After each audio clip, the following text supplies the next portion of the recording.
देख रहे हैं इंडिया टीवी, आपके साथ मैं हूं मीनाक्षी जोशी। वक्त हो गया है हमारे स्पेशल इलेक्शन शो का। अब की बात किसकी सरकार का, चुनावों का फुल एक्शन, इनसाइड न्यूज, धुआंधार बुलेटिन। आज हम बात करेंगे आखिर बंगाल में छात्रों के प्रदर्शन से ममता बनर्जी को किस बात का डर लग रहा है। RG Kar medical college lady doctor के साथ रेप और मर्डर हत्या की घटना को लेकर पूरे देश में भारी आक्रोश है। आज कोलकाता में स्टूडेंट्स पश्चिम बंगाल सचिवालय नबन्ना तक विरोध मार्च करने वाले हैं और इसे देखते हुए 6000 से ज्यादा पुलिस वालों की तैनाती है। सड़कों की किलेबंदी हो चुकी है। जम्मू कश्मीर चुनाव की बात करें तो आज पहले राउंड के लिए नामांकन करने का आखिरी दिन है। हरियाणा में विधानसभा चुनाव की तारीखों को लेकर इलेक्शन कमीशन की बैठक होनी है। तो उधर झारखंड के पूर्व मुख्यमंत्री चंपाई सोरेन 30 अगस्त को बीजेपी में शामिल होने जा रहे हैं। सियासी पारा तो महाराष्ट्र का भी हाई है, जहां सिंधुदुर्ग में शिवाजी की मूर्ति क्षतिग्रस्त होने के बाद मुख्यमंत्री एकनाथ शिंदे, उद्धव ठाकरे आमने सामने हैं। तो हरियाणा में बीजेपी के पूर्व celebrity publicity adviser Rocky Mittal Congress में शामिल हो गए हैं। ये वही रॉकी मित्तल है जिन्होंने कभी अपने गानों से राहुल गांधी का मजाक उड़ाया था। बात सबसे पहले होगी कोलकाता की। कोलकाता में डॉक्टर के रेप और मर्डर के मामले में लोगों का गुस्सा थमने का नाम नहीं ले रहा है। अब छात्र ममता के खिलाफ मोर्चा खोल रहे हैं। अब से ठीक 1 घंटे के बाद छात्र ममता बनर्जी के इस्तीफे की मांग को लेकर बंगाल के सचिवालय तक मार्च निकालने जा रहे हैं। इस मार्च का नाम नबन्ना चलो अभियान दिया गया है। छात्र सेक्रेटेरिएट का घेराव करने वाले हैं, लेकिन कोलकाता पुलिस ने इस मार्च को मंजूरी देने से इनकार कर दिया है। कोलकाता पुलिस ने इस मार्च को अवैध और डिसरप्टिव करार दिया है। मार्च को रोकने के लिए पूरे कोलकाता को किले में तब्दील किया गया है। चप्पे चप्पे पर पुलिस बल की तैनाती है, लेकिन छात्र हैं कि मार्च पर अड़े हुए हैं। उन्हें ममता बनर्जी के इस्तीफे से कम कुछ भी मंजूर नहीं है। जिस छात्र संगठन ने मार्च का ऐलान किया उसका नाम पश्चिम बंग छात्र समाज है। पुलिस के मुताबिक ये छात्र संगठन रजिस्टर्ड नहीं है और उसने मार्च के लिए औपचारिक तौर पर मंजूरी भी नहीं मांगी है। इस मार्च में संग्रामी जत्था मोर्चा भी शामिल है। ये तस्वीरें जो आप देख रहे हैं, देखिए जरा, ममता बनर्जी जो कि खुद एक आंदोलन से सियासी परवान पर पहुंचाने वाली टीएमसी को एक ऐसी नेता के तौर पर जानी जाती हैं जो पश्चिम बंगाल के मुख्यमंत्री बनी, आज वो खुद क्या एक दमनकारी नेता नहीं साबित हो रही हैं। ये छात्रों का संगठन है। ये एक महिला डॉक्टर की रेप और हत्या के विरोध में प्रदर्शन कर रहा है, लेकिन उसे रोकने के लिए बांस की बल्लियां लगा देना, लोहे की दीवार खड़ी कर देना, फायर ब्रिगेड के कंटेनर्स खड़े कर देना, मल्टीलेयर बैरिकेडिंग करना, पुलिस को वहां तैनात कर देना, ये आखिर क्यों हो रहा है। नबन्ना सचिवालय के घेराव की पूरी तैयारी हो चुकी है। छात्रों का पहला जुलूस दोपहर 1 बजे कॉलेज स्क्वायर से ही नबन्ना की तरफ मार्च करेगा। दूसरा संतरागाछी से निकलेगा, वहीं तीसरा हावड़ा की तरफ मार्च करेगा। और कोलकाता के रेप और मर्डर के खिलाफ ये छात्रों का प्रोटेस्ट है, जिसकी तस्वीरें आज आप देखने जा रहे हैं। बहुत बड़ी संख्या में छात्र एकत्रित होंगे और आज हावड़ा की तरफ वो मार्च करेंगे। वो संतरागाछी से नबन्ना की तरफ मार्च करेंगे, वो कॉलेज स्क्वायर से आगे बढ़ेंगे और नबन्ना की तरफ मार्च करेंगे।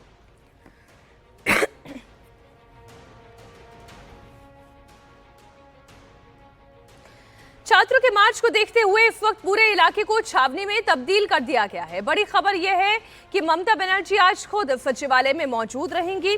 Police commissioner Vineet Goyal police headquarter के कंट्रोल रूम से रैली पर नजर रखेंगे। किसी भी तरह के हंगामे को रोकने के लिए नबन्ना के आसपास 6000 से ज्यादा पुलिस के जवानों की तैनाती की गई है। इसमें 26 डीसी रैंक के अधिकारी शामिल हैं। कई टॉप अधिकारी ड्यूटी पर मौजूद रहेंगे। 19 जगहों की बैरिकेडिंग की गई है और ड्रोन की मदद से पूरी निगरानी भी रखी जा रही है। पूरी डिटेल इस वक्त ग्राफिक्स के जरिए हम आपके सामने रख रहे हैं। आप एक तरीके से समझिए, आज नबन्ना सचिवालय के आसपास के पूरे इलाके को एक छावनी में तब्दील कर दिया गया है। हम लोग इस वक्त है पीटीएस के मोड़ पर, जो रास्ता एजीसी बोस रोड कहा जाता है, ये एजीसी बोस रोड होके यहाँ से नवान्नो करीब 4 किलोमीटर दूरी पे है और यहाँ पे जैसे देखा जा रहा है कि ब्रिज से पहले यानी सेकेंड ब्रिज से पहले ही यहाँ पर बैरिकेड, फिक्स्ड बैरिकेड पुलिस की तरफ से लगाई जा रही है कि आज जो रैली सीधा नवान्नों के ओर पहुंचने की कोशिश में जाएगा, उस रैली को यहीं पर रोका जाए, इसलिए ये फिक्स्ड बैरिकेड यहाँ पर तैयार किया जा रहा है। इसके अलावा पीटीएस के नजदीक में सुबह से ही देखा जा रहा है कि भारी मात्रा में पुलिस कर्मियों को तैनात कर दी गई है। ये जो पूरी रैली है, ये जो नवान्न अभियान है, इसमें करीब 19 बैरिकेड नवान्नों के आसपास किया गया है। इसके अलावा 6000 से भी ज्यादा पुलिसकर्मियों को कोलकाता में तैनात कर दिया गया है। तो यहाँ से देखने की कोशिश करेंगे कि यहाँ पर भारी मात्रा में पुलिस कर्मियों को तैनात यहाँ पर सुबह से की गई है। दोपहर को 1 बजे असेंबल होने वाला है 2 पॉइंट पे, एक कॉलेज स्क्वायर और दूसरा हावड़ा। इस 2 पॉइंट से छात्र लोग अपने मोर्चा निकालते हुए सीधा नवान्नों की तरफ आने की कोशिश करेगा, लेकिन पुलिस की तरफ से जो बैरिकेड दी गई है, इस बैरिकेड को कहीं तोड़ ना दी जाए, इसके लिए भारी इंतजाम यहाँ पर की गई है। कहीं ना कहीं लग रहा है कि ये किलाबंदी कर दिया गया है, पूरा नवान्नों को घेर लिया गया है पुलिसों से, ताकि कोई भी यहाँ पर पहुंच ना पाए और कोई भी समस्या या फिर लॉ एंड ऑर्डर सिचुएशन कहीं ना बिगड़े। इसके लिए सारी व्यवस्था कोलकाता पुलिस की तरफ से की गई है। बड़ी खबर आपको दे दी। नवन्ना मार्च से पहले बीजेपी नेता शुभेंदु अधिकारी ने बड़ा दावा किया है। शुभेंदु अधिकारी ने पोस्ट कर ममता सरकार पर आरोप लगाया। शुभेंदु अधिकारी ने कहा, प्रदर्शन करने जा रहे छात्रों में से 4 छात्र कल रात से मिसिंग है। अगर उन्हें कुछ होता है तो इसकी जिम्मेदारी ममता बनर्जी की ही होगी।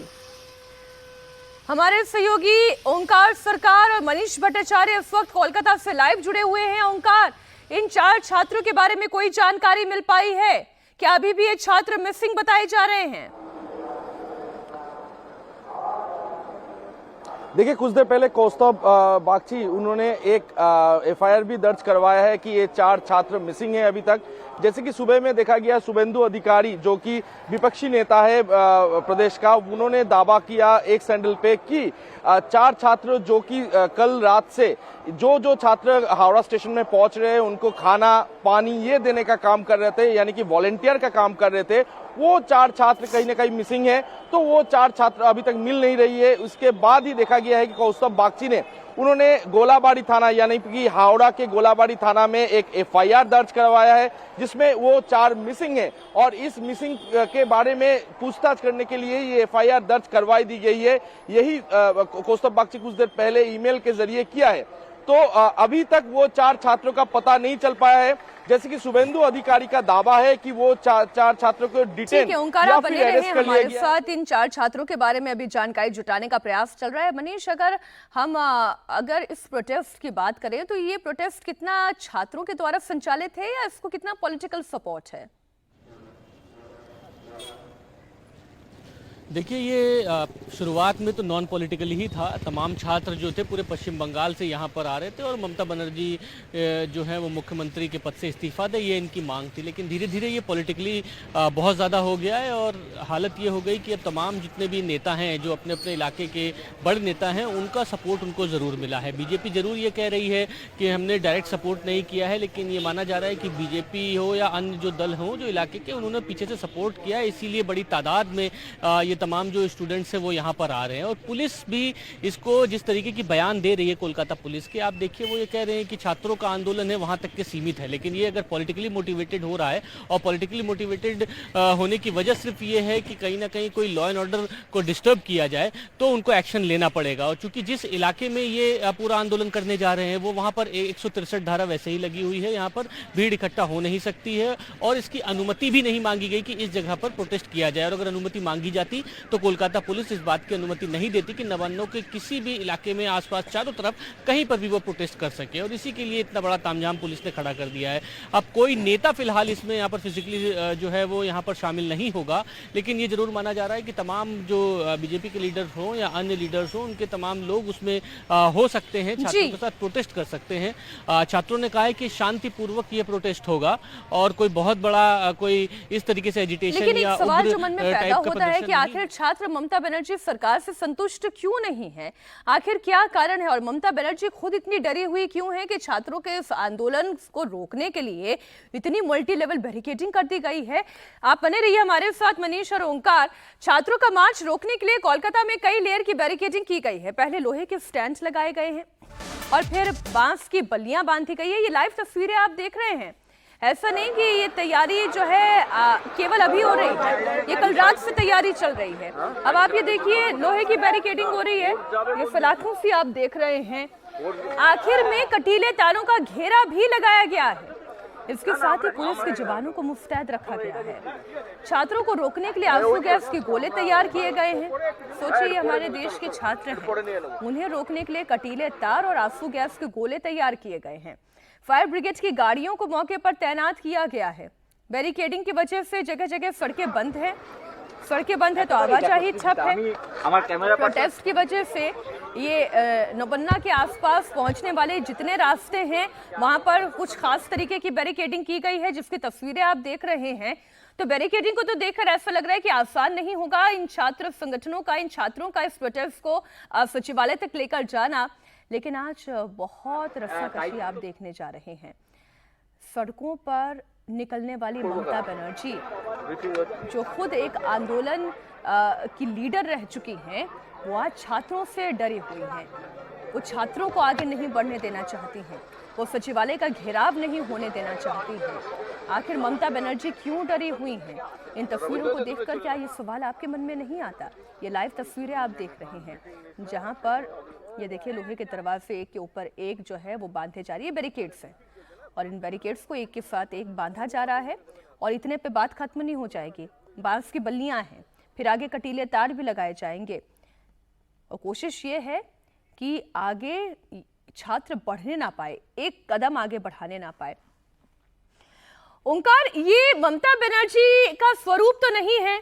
ममता बनर्जी तो खुद एक आंदोलन से निकली हुई नेता है और वो नेता जिन्होंने खुद ने लाठी खाई है, वो नेता जिन्होंने अपनों को गंवाया है।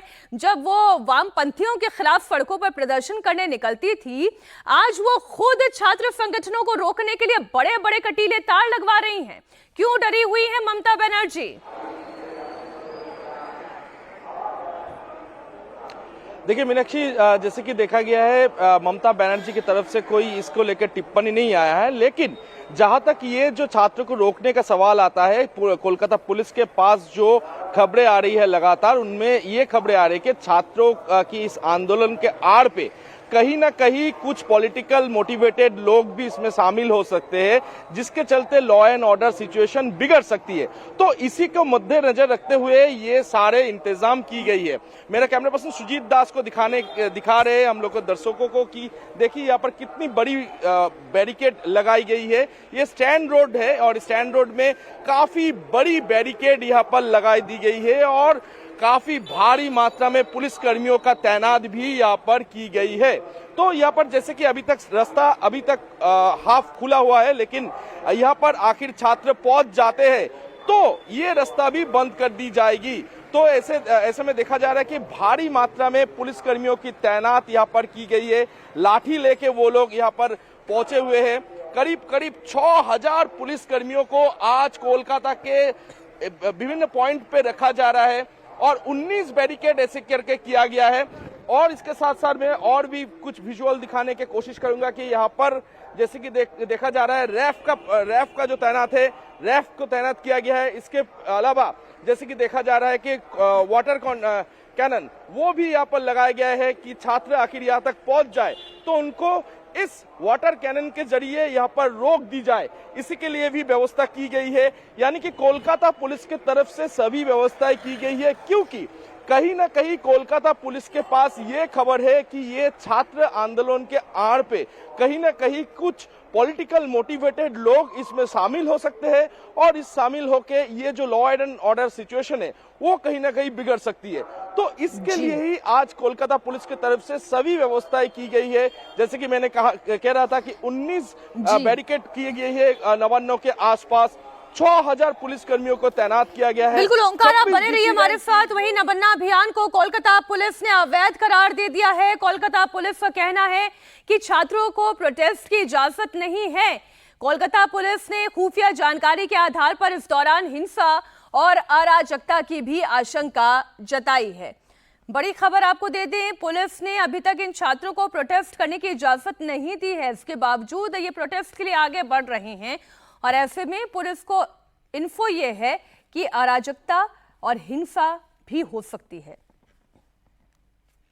নবান্ন অভিযান যেটা বলা হচ্ছে, Nabanna it is a restricted area. এটা একটা রেস্ট্রিক্টেড এরিয়া আছে। এখানে যদি কোনো প্রোগ্রাম যদি করতে হয় তাহলে যারা করতে চাইছেন ওরা পুলিশের কাছে আবেদন করবে অ্যান্ড সেটা দেখে পুলিশ পারমিশন দেবে কিনা সেটা পুলিশ ডিসাইড করবে। যেহেতু এটা রেস্ট্রিক্টেড এরিয়া আছে, এখানে নর্মালি কোনো প্রোগ্রামের পারমিশন দেওয়া যায় না। 27 তারিখে যে প্রোগ্রাম, 27 আগস্টে যে প্রোগ্রামটা অর্গানাইজ করতে চাইছেন তার সম্বন্ধে আমাদের কাছে বিভিন্ন সোর্স থেকে যা ইনপুট আছে, আমি এটাই বলবো that large number of vested interest miscreants ওরা চাইছে দ্যাট এখানে গণ্ডগোল হয়, পুলিশ প্রভোকেশনে যদি কোনো স্টেপস নেয়। উই আর সেইং, মানে সেই জন্য আমরা বলছি দ্যাট এটা ইলিগাল প্রোগ্রাম আছে। জেনারেল পাবলিককে আমরা এটাই রিকোয়েস্ট করব দ্যাট এখানে কিছু মিসক্রিয়েন্টস প্রবলেম করতে পারে, জেনারেল পাবলিক এই ট্র্যাপে কেউ না পড়ে to avoid this kind of assembly যেখানে কোনো অসুবিধা ওদের হতে পারে। दूसरी बड़ी खबर उत्तर प्रदेश के फतेहपुर से है, जहां गैंगस्टर की अवैध प्रॉपर्टी पर बुलडोजर एक्शन हुआ है। गैंगस्टर रजा मोहम्मद ने बिना नक्शा पास कराए बहुमंजिला कमर्शियल बिल्डिंग बनाई थी। जिला अदालत ने प्रशासन को इस इमारत को गिराने का आदेश जारी किया और इसके बाद ये कार्रवाई की गई है। किसी भी तरह के विरोध से निपटने के लिए पुलिस बल की तैनाती है। आपको जानकारी दे दें, गैंगस्टर रजा मोहम्मद पर प्रधानमंत्री के खिलाफ अभद्र टिप्पणी का भी मामला दर्ज है। ये बहुमंजिला कमर्शियल बिल्डिंग इस वक्त जो आप देख रहे हैं अभी न्यूली कंस्ट्रक्टेड ही दिखाई दे रही है और अभी पूरी तरीके से कंस्ट्रक्शन हुआ भी नहीं है। लेकिन सवाल ये है और आरोप भी ये है कि इसका नक्शा पास कराए बिना ये इमारत क्यों बनाई जा रही थी और ऐसे में अब इस पर बुलडोजर चल चुका है, कानूनी कार्रवाई की जा रही है। कहीं कोई विरोध ना हो, कोई अप्रिय घटना ना हो, इसलिए भारी पुलिस बल की तैनाती भी आसपास की गई है। बिना नक्शे के इमारत खड़ी करना कैसे गैंगस्टर का नक्शा बिगाड़ देने वाली परिस्थिति लेकर आ गया, ये इस तस्वीरों में आप देख रहे हैं।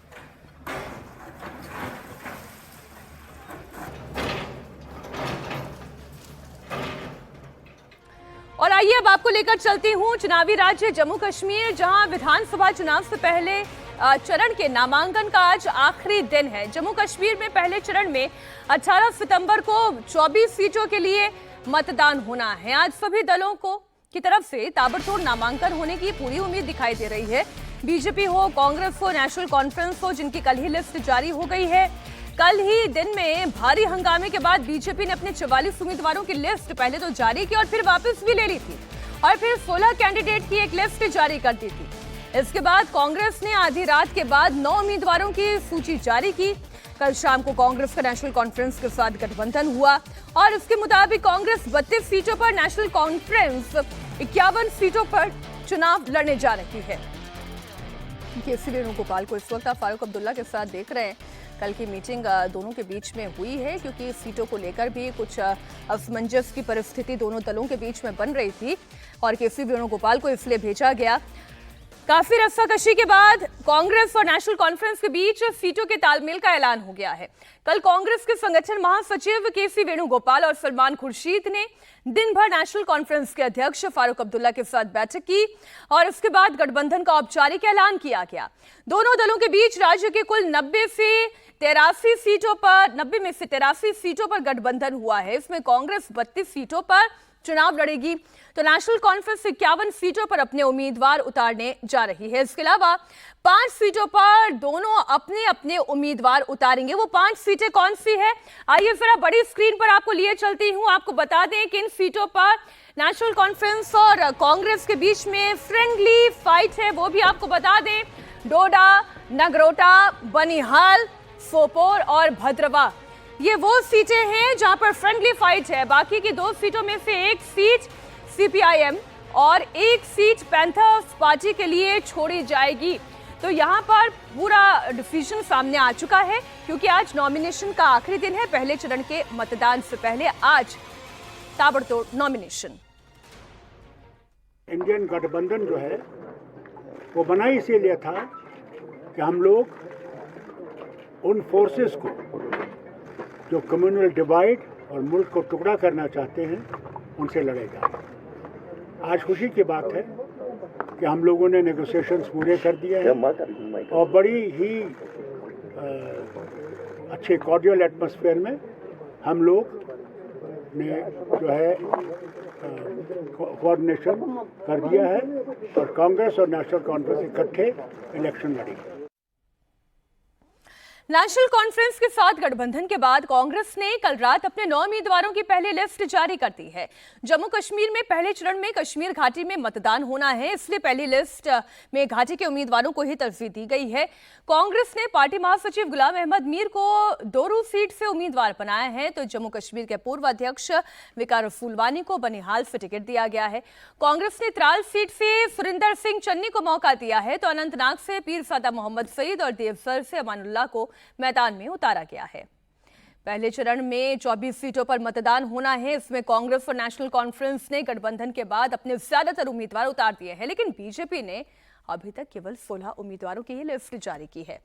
सवाल यह है कि बीजेपी 8 और उम्मीदवार उतारेगी या इन सीटों पर वो निर्दलियों को समर्थन देगी? इस सवाल का जवाब अगले कुछ ही घंटे के अंदर मिल जाने की पूरी उम्मीद है, क्योंकि आज नॉमिनेशन फाइल करने का आखिरी दिन भी है। बीजेपी ने जो 16 उम्मीदवार घोषित किए हैं उनमें से 9 मुस्लिम चेहरे हैं, वहीं कांग्रेस ने 9 में 7 मुस्लिम कैंडिडेट उतारे हैं। नेशनल कॉन्फ्रेंस ने 18 उम्मीदवारों की लिस्ट जारी कर दी है, इसमें 16 मुस्लिम हैं। पार्टी ने रामबन सीट से हिंदू कैंडिडेट अर्जुन सिंह राजू और पतेर नक्सरी सीट से पूजा ठाकुर को टिकट दिया है। कांग्रेस के साथ गठबंधन के बाद नेशनल कॉन्फ्रेंस के नेता और पूर्व मुख्यमंत्री उमर अब्दुल्ला ने खुद चुनाव लड़ने के संकेत दिए हैं। उमर अब्दुल्ला ने पहले कहा था कि जब तक जम्मू कश्मीर को दोबारा राज्य का दर्जा नहीं मिलता वो चुनाव नहीं लड़ेंगे, लेकिन उमर का कहना यह है कि पार्टी की तरफ से उन पर चुनाव लड़ने का दबाव है।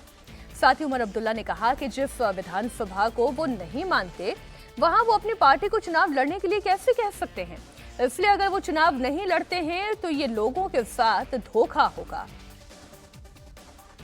सारे इस इंतज़ार में है कि उमर अब्दुल्ला कौन सी विधानसभा कॉन्स्टिट्यूंसी से जो है चुनाव लड़ेंगे। सबको इस सवाल का इंतजार है, क्या कहेंगे? मुझे अपनी मतलब फिक्र करने का मौका कहाँ मिला। मैं तो पहले इस चक्कर में था कि अलायंस होगा या नहीं होगा। हमें तो डर इस बात का था कि 7 बजे तक हम आपको बुला के कहेंगे ना कि अब होगा ही नहीं, लेकिन चलो हो गया। अब मैं बाकियों के बारे में सोचना शुरू करूंगा। पार्टी की तरफ से दबाव है, चुनाव लड़े? दबाव एक तो पार्टी की तरफ से और एक मुझे इस बात का भी एहसास है जो शायद मुझे पहले होना चाहिए था ना। मैं कैसे लोगों से उम्मीद करूं कि वो असेंबली के लिए वोट दें जिस असेंबली को मैं खुद मानने के लिए तैयार नहीं हूं। आखिरकार अगर मुझे एक लीडर को एक रास्ता दिखाना होता है, अब मैं क्या रास्ता दिखाऊंगा लोगों को कि मैं उनसे कहूं कि ना मैं इस असेंबली को नहीं मानता लेकिन आप मानिए, मैं इस असेंबली को नहीं मानता लेकिन आप इस असेंबली के लिए वोट दें। कहीं ना कहीं तो फिर ये मेरे से धोखा होगा लोगों के साथ, और ये बात एक दबाव बन के मेरे ऊपर और मेरे दिमाग के ऊपर रही है। तो उम्मीद है कि लोगों को बहुत जल्द ये इंतजार की जो घड़ियां हैं खत्म होंगी। आखिर एक आध दिन में तो हमें करना ही होगा ना। अब पार्टी की क्या मंजूरी होगी मैं उस पर चलूंगा। मंसूर मीर हमारे सहयोगी इस वक्त जुड़े हुए हैं। आपने अभी उमर अब्दुल्ला से बात भी की, तो इतना तो तय है मंसूर की उमर अब्दुल्ला चुनाव जरूर लड़ेंगे, लेकिन अगर हम बीजेपी की बात करें, अभी उन्होंने जो कैंडिडेट्स की लिस्ट जारी की वो कंप्लीट नहीं है। ऐसा तो नहीं कि इन सीटों पर वो निर्दलियों को समर्थन देने की तैयारी में है?